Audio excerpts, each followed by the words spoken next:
E aí pessoal, esse daqui é o Samsung Style S51, ou Notebook 7, como ele é conhecido em outros países. Um notebook que vai passar completamente despercebido em nosso mercado, mas ele é muito mais importante do que vocês imaginam.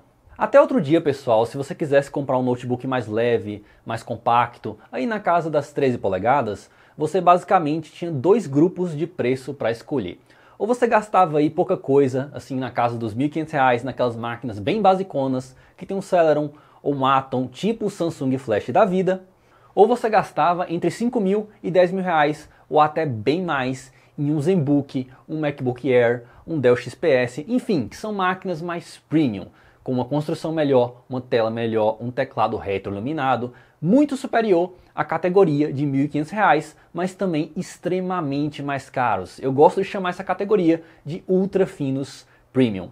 O Samsung S51 Style, pessoal, veio para ocupar esse grande espaço de preço que tem entre essas duas categorias. Ele não vai te deixar pobre e também não vai fazer com que você sinta falta da qualidade que esses ultra finos premium têm a oferecer. Mas tem um comprometimento que a Samsung fez para oferecer um preço melhor. Aqui eles trouxeram uma versão i5 com 8 GB de RAM e uma versão i3 com 4 GB de RAM. Ambas vêm com SSD de fábrica, mas a versão lá de fora, pessoal, parece que vem com SSD PCI Express e essa daqui vem com SSD M2 padrão SATA. Não que isso faça muita diferença para o usuário comum, mas não deixa de ser um corte de custo. E uma observação, pessoal, até a data de publicação desse vídeo, a versão i7 não apareceu em nenhuma loja online, então eu não poderia fazer comentários sobre o preço dessa versão em específico. E falando em preço, não esqueçam de acessar a nossa comunidade de promoções. Lá vocês vão encontrar o melhor preço para o seu notebook. A grande polêmica aqui vai ser esse processador i3, mas esse erro deles, pessoal, acabou virando um acerto, porque esses notebooks ultra finos não são capazes de usar toda a potência dos processadores por serem muito compactos. Não tem espaço aqui, pessoal, para você refrigerar um i7 com o power no máximo.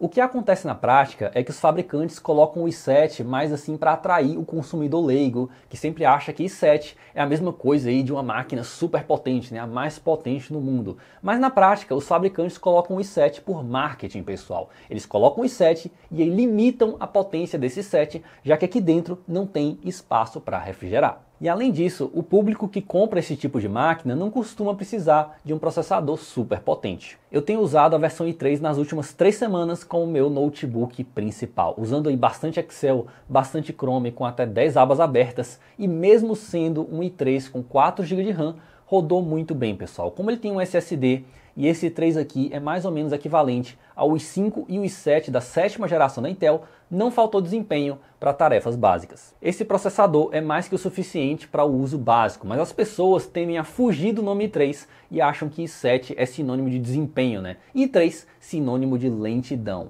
Quando na verdade, pessoal, a escolha desse processador aqui atende tranquilamente o usuário comum. Os 4 GB de RAM, apesar de não fazer falta no meu uso, foi um ponto que eu acho que a Samsung não deveria ter feito a economia.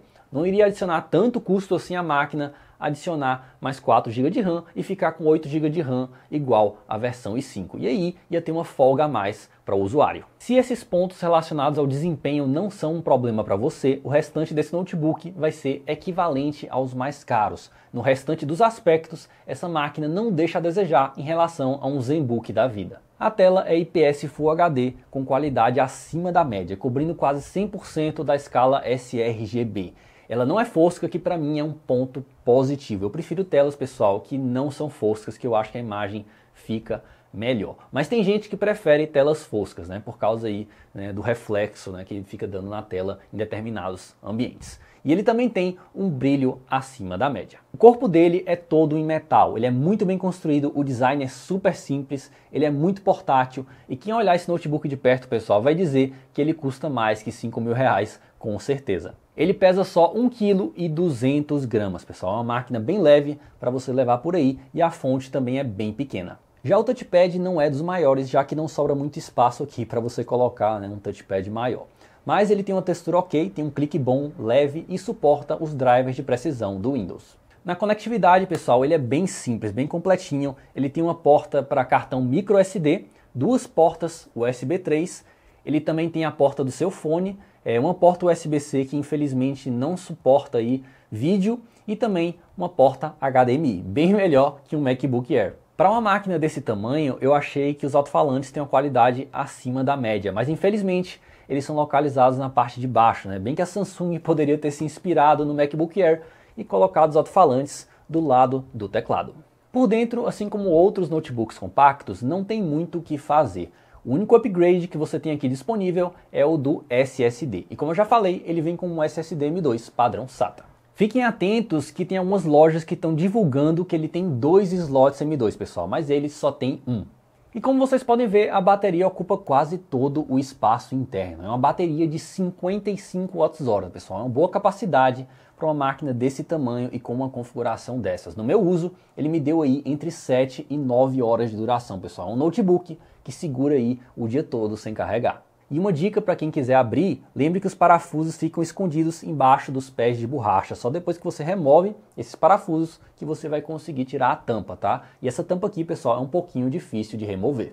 Por fim, o teclado, que é padrão brasileiro e tem leitor biométrico, que é o único aspecto, além da capacidade de memória RAM da versão i3, que eu tenho críticas a fazer. O primeiro ponto que não é perfeito é uma consequência dessas máquinas mais finas. Elas normalmente têm teclas que são mais baixas e com menos profundidade. Então digitar nelas não é algo tão prazeroso em comparação a notebooks menos finos. O segundo ponto que não me agradou muito foi que apesar desse teclado ser retroiluminado, ele funciona através de um sensor de luminosidade. Então o notebook percebe quando você está em um ambiente escuro e liga o teclado automaticamente, né? Que parece até uma ideia interessante. Mas na prática não é tão legal, porque em vários momentos ele passa da hora de identificar que o ambiente já ficou escuro, né? Só quando o ambiente fica bem escuro que ele liga. E além disso, você não tem a opção de deixar ele ligado o tempo todo. Ele sempre obedece o sensor de luminosidade.